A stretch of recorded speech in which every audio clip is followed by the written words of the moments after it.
Hi guys, right, today using our brand new subscription box, which is number 50, it's all about paper piecing, all combined within their beautiful box. We're going to be making this. Now this is made using all of the elements that come included. So what I'm going to do is I'm going to sit that one to the side for now. Now when it comes to this whole collection, it's paper piecing and we've included 16 sheets of the hold and release sheet. So that is enabling you to actually do your paper piecing a lot more easier. But we'll explain that in a moment. So what I'm going to do to start with is using a piece of the black card that comes included within the box. I'm going to use the rose die. And I'm going to die cut this in the same way that I would do any other die cutting. I'm going to use my junior plates, base plate, plastic, magnetic and top plate, and we're going to feed that one through.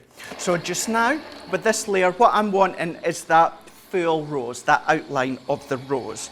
So as this one comes out, what we can then do is remove all of these little bits. Now, of course, because you've got all these little bits as waste, if you wanted to keep these and do paper piecing on another project, you can. But of course, for the sake of this one, I'm just going to take out all of these little bits. We're going to pop out all of these little bits.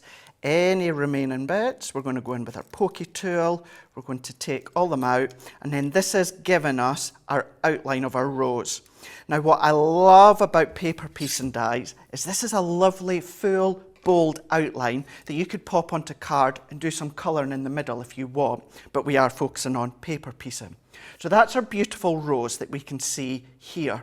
Now, what I have already done is using my circle dies, my nesting dies, I've taken one that is 3.5 by 3.5 inches, cut it in our white card included, and then I've created a black outline ring all the way round. So that just frames it nicely. Still using the nesting dies.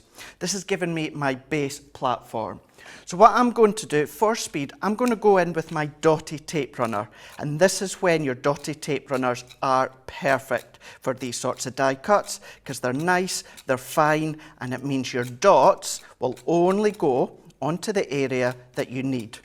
Alternatively, if you've got any of our adhesive sprays you could use, or if you want to use our tacky glue in our little applicator, you can do it as well. But now that I've popped my adhesive on the back, what I'm going to do is I'm going to pop that into the centre of my circle.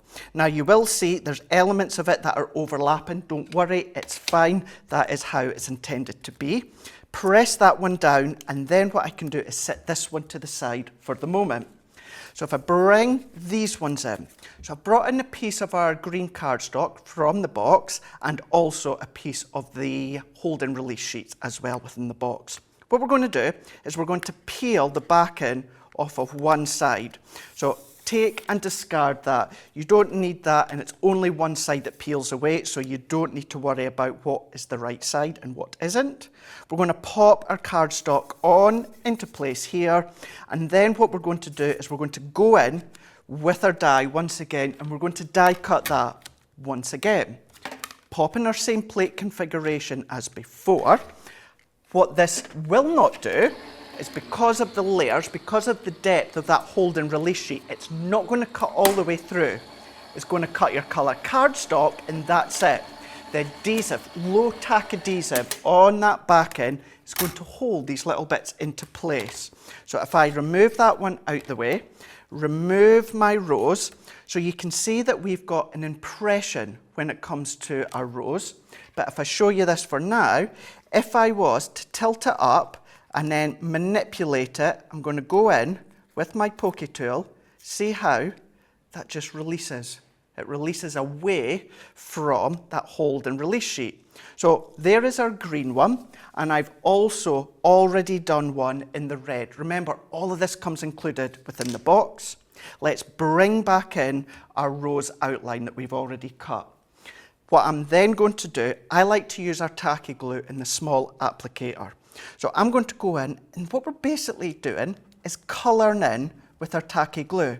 So I'm going to choose selective areas, and I'm only going to do a few to start with, then we move on and do another few, then we do another few again. And now I'm going to go in with the red. What I'm then going to do is either, once again, using your pokey tool or using your fingers. So many of them are really, really easy to pick up with your fingers. We're going to pick them up and then we're going to press. We're going to go in, we're going to pop them into place once again. And this is such a therapeutic craft to do. It is one that you're not wanting to rush, but if it's one that you like to relax, you like to chill out, this is absolutely perfect for you. What we're then going to do is we're going to go in, we're going to carry on, and we're going to work our way all the way around all the bits that you want to essentially colour in with your paper piece in. So I'm going to go in once again. I'm going to then take a next bit. Then what we can do is we'll do a couple of bits of the green, and then I can show you what it looks like once finished. So we can set that one to the side. What I'm then going to do is let's go into this leaf here. And remember how I said don't worry about it going over the edge, because it actually adds to the effect. So I can come in with the corresponding leaves here. So pick them up. I like to use my fingers as I say. Alternatively, as I also said a moment ago, you could use your pokey tool, but think of things such as your tweezers that you've maybe got off our website. All of these additional tools you can absolutely use. Let's go in with the last one for now, because all that you're going to do is carry on colouring with your paper piece in. So if we go into this one, pop it into place, give it a press, and then you're going to work your way around. Once you've worked your way around, you're going to end up with something that looks like that. How beautiful is that? Maybe you want to come across with your glossy highlights. You can absolutely do that. That's up to you, but we are all good to go now. So what I'm then doing, already taken our 4x6 card blank. Remember, you get 16 of these and 16 of the envelopes. I've gone in with a piece of our pattern paper, also included, and Matt and Laird onto a piece of our black card, also included. We're going to work our way around with our adhesive, using my tape runner, make sure my card's the right way, and then I like to add a little bit of height. So what I've already done with this one is pop my foam pads. As you can see, with the foam pads and the adhesive, of course, including the Gemini, everything else has been used from the subscription box number 50. Thank you. This is one of the stamps that we've got included as well. Stamped it out, you can choose whichever sentiment you so wish. And then to finish off, let's go in with a couple of the dewdrops. If you've watched me by now on many occasions, you know I like to do 3, power of 3. So let's line them up, pop them to the side, and then there we go. There is our beautiful finished paper pieced card, all made other than the adhesive and the Gemini, using our brand new subscription box 50, which is all about, as you've guessed it, paper piecing.